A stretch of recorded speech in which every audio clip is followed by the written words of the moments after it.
So our natural state and our normal environment is in a much higher frequency and dimensional realm than where we are right now.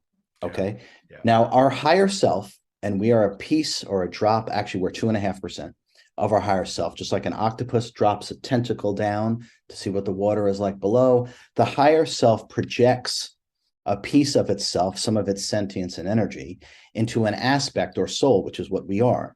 Now, so our normal home is so much higher frequentially and dimensionally that you can't really relate to it until you actually have the experience.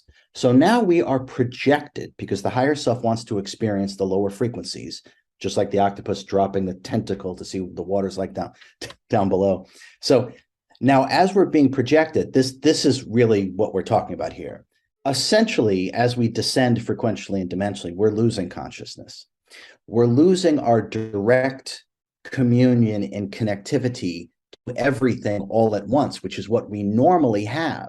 Now, by the time that we actually arrive within a physical vehicle, whether it be human or alien, that disconnection is complete.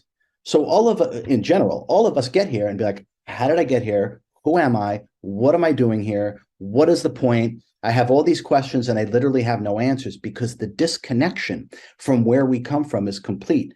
Now, what we do from there really is what is the cause of the so-called suffering. Instead of, in general, going within, shall we say, and rekindling our connection to our higher mind and therefore our higher self, most of us do the exact opposite. We use our 5 outwardly focused senses and actually create a character based upon identification to this, identification to that, to this, to that, to him, to her, this ideology, this concept, this belief. And we literally form a false character, what I call the ego mind identity, which actually has nothing to do with you. That is a creation, and then therefore a story that you tell yourself of who you think you are, how you feel about yourself, and how it relates to the world. Meanwhile, the metaphysical truth is that none of that has anything to do with you.